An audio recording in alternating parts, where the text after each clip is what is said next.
Assalamualaikum warahmatullahi wabarakatuh. My name is Afi. I'm from Aerospace Electronics. Yeah. Aerospace Electronics. Yeah. Okay, my name is Irwan and I'm from nursing and I'm from year 2. I'm Atika, I'm from Child Psychology and Early Education and I'm from year 3. I'm Bahia and I'm year 2 Biomedical Engineering. Okay, so that's the intro for our panel for today. So today's video will be on React to Reflect.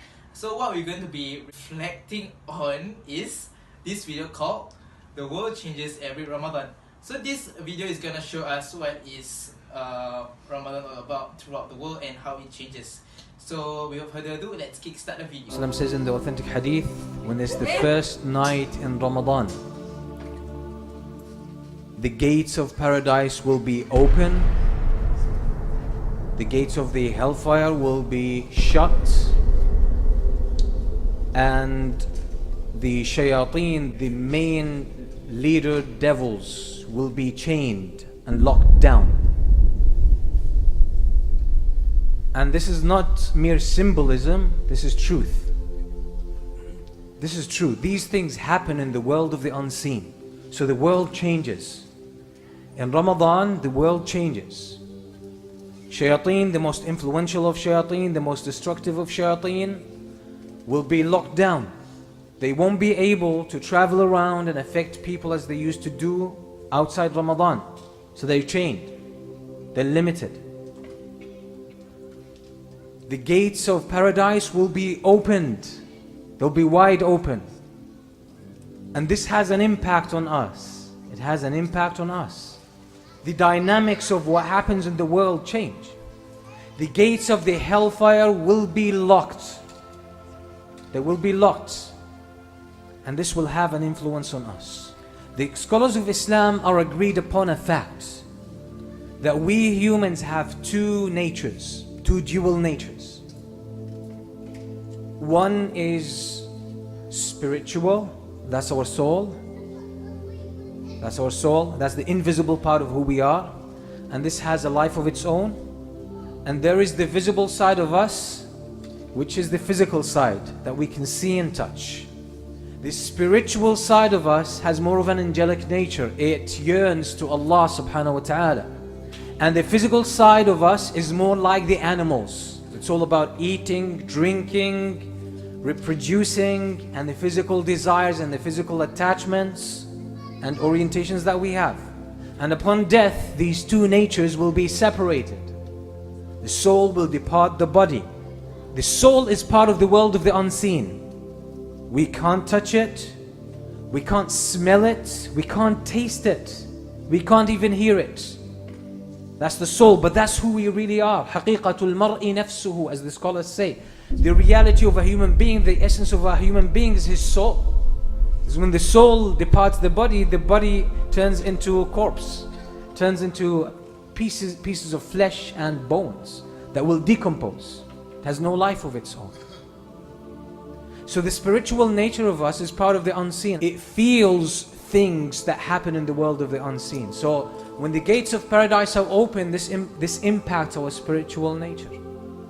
This impacts our spiritual nature. Okay, so we'll start the video for a while. Because it's going to be a 6-minute video, so I doubt you guys are going to watch all the video to the end. So we're just going to have a quick thought from the members here. So let's start with Afiq first. So Afiq, let me just ask you a question. What do you feel so far after watching at the 3-minute mark of this video? I think that the first part when it says like the shaitan is locked and everything, right?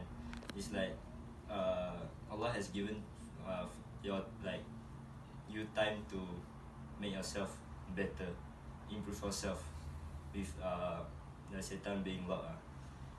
And I think that it's a better way for you to start your life again, or like to kickstart your life again.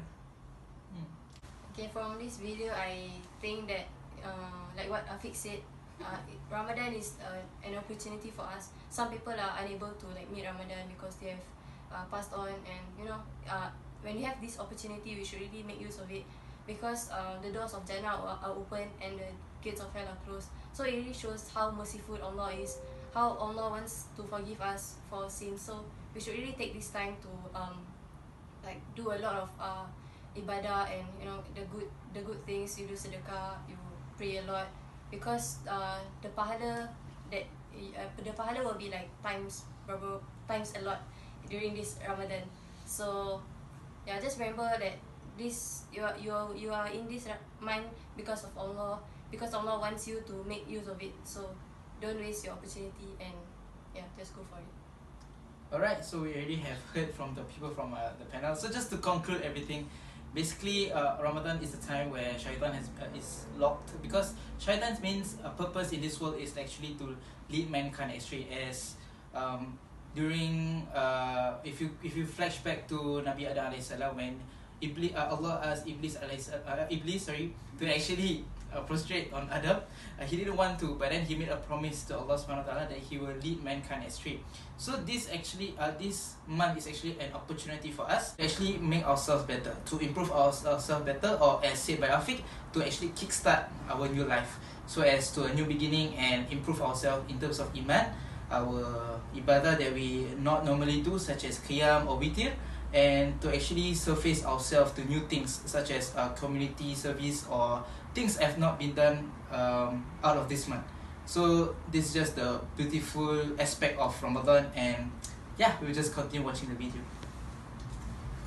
Gates of the hellfire are locked. This impacts our spiritual nature. Some part of us feels that.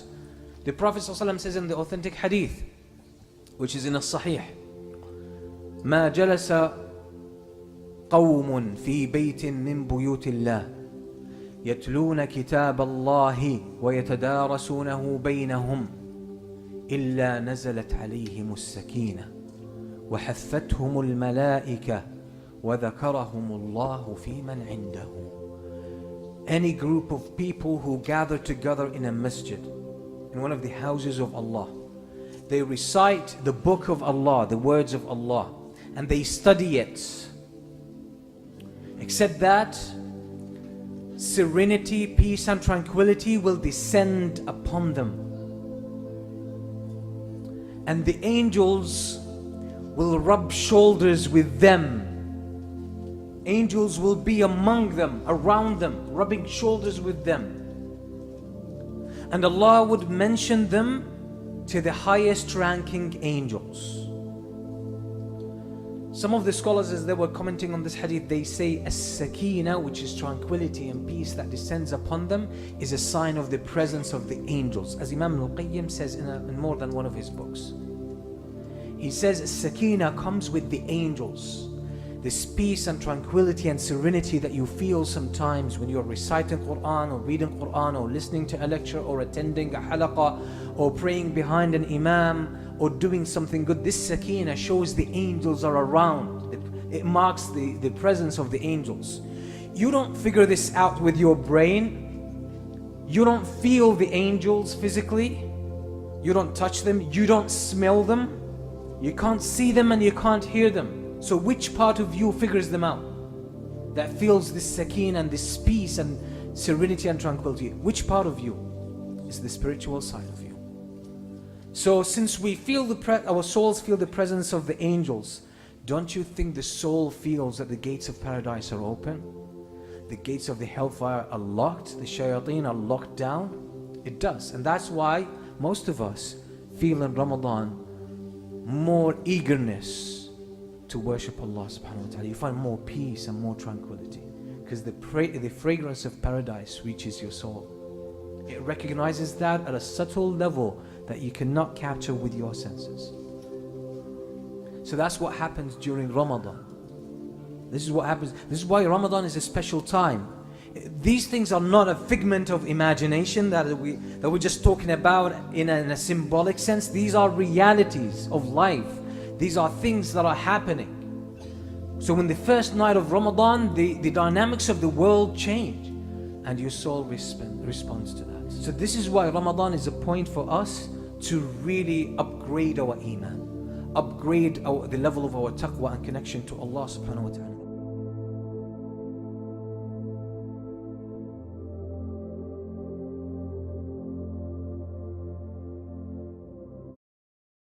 Okay, so that was the end of this video, which titles "The World Changes Every Ramadan." So to actually conclude this end of this video, or this "The World Changes Every Ramadan" video by Merciful Servant, we actually want to know from our members here. Just tell the viewers one takeaway that you can infer or make yourself do in the future, or in this month of Ramadan. Alright, I think that we should do qiyam and like fasting even after Ramadan. It's like so that, like I said, Ramadan is like just a kickstart to our new life, and we should continue doing qiyam and fasting and sedekah more. Oh, and fasting, right? If you want to like fast outside of Ramadan, I think it's suggested to fast every Monday and Thursday because it's like a sunnah. Okay, so to from my point of view, my reflection from this video is that I think one of the main takeaways I had is about House of Allah, which is the masjid. So a masjid is something that is only visited by the Muslimin and Muslimat during maybe your 5 daily periods, or for the Muslimin during Friday prayers. However, the masjid is actually being taken advantage of. Basically, what it means is that because people have the convenience of their houses, so they will actually pray the 5-day prayers in their houses and not to actually pray in congregation in the masjid. Because one thing that actually benefits the ummah is that if we were to pray in a masjid, especially during the prayer time of Subuh and Isha, the goodies that we're able to reap from it is actually very huge, and it outweighs the deeds that if we do the praying solo. So one of the takeaways to me is actually to visit the masjid more often and able to actually join the congregation prayer with them as well. Yeah. For my takeaway, sorry, yeah. Okay, so from this video, I mean, it serves as a reminder that, you know, in this month, shaitan is locked up, and then everything you feel, you know, whatever it's like a test for your own level of iman. So I think it provides me with the chance to really understand myself better and get to know where I am and how I can better improve myself as a person, as a Muslim. And also, sekejap. Let me think. What was I gonna say? Oh, like continue. So for this Ramadan, I hope that I am able to continue whatever ibadah that I'm doing right now, even after Ramadan. You know, like don't just stop just because Ramadan ends. So it's also about like consistency, which Afiq mentioned just now. Yeah. Okay, last one. For me, you know what I said, that Ramadan is an opportunity for us. We should not take it for granted. So my like suggestion for everyone is to like take it slowly.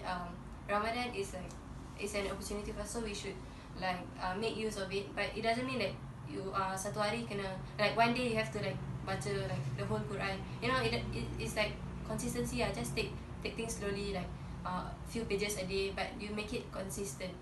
Yeah.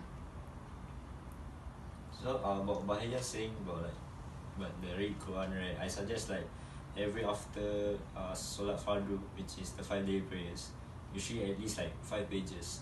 So by the time of the end of Ramadan, you will confirm khatam the Quran already. Yeah. Ramadan is a month of forgiveness. And Ramadan is a month about giving.